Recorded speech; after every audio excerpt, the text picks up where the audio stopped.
There has been some fear-mongering about the earthquakes near the Reykjavik.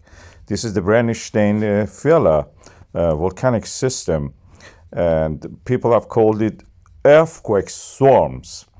And nothing like earthquake swarms can be seen in these charts and the depth also I'm showing here. Earthquake swarm was this, January 14, 2024.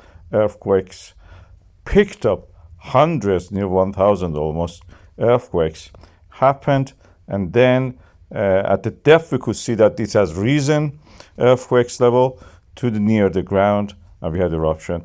This one in the Brennisteinsfjalla is actually nothing like that. It's not an earthquake swarm at all, so that is out of the way.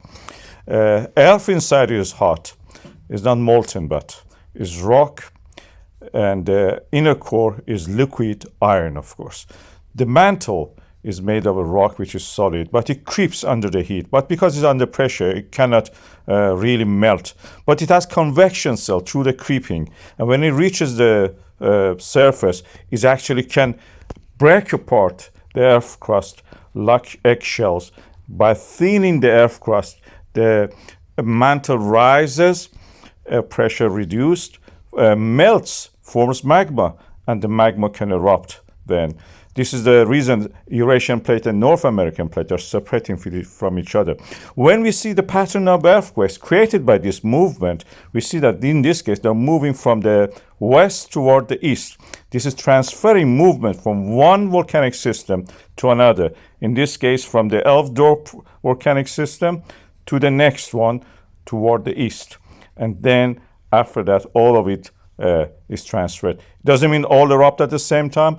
I've not seen them erupt all at the same time. They erupt at different times. They don't form off a magma chamber. It's wrong, totally wrong to talk about magma chamber. This is a vein of the magma through the fracture zones, fault lines, rising to the surface, melting, forming lava, and erupting. Again, they erupt in different places along the fault lines. So one erupts, then another, then another. They don't erupt at the same time, just a few weeks apart. It takes time for them. So this is also out of the way. We don't have magma chamber, and they don't happen at the same time or very close to each other. It takes some years.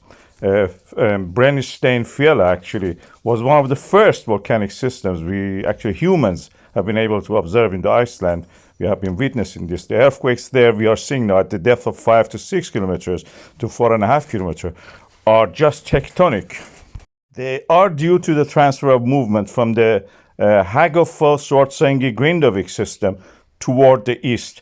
They're accommodating the movement through transform faults. What actually we have now is a Svartsengi actually has reached the threshold for the eruption, Svartsengi to Grindavik. And this is what we are missing now if we pay attention to those deeper earthquakes in the Brennisteinsfjalla, which has nothing to do with eruption at this stage, at least in this year.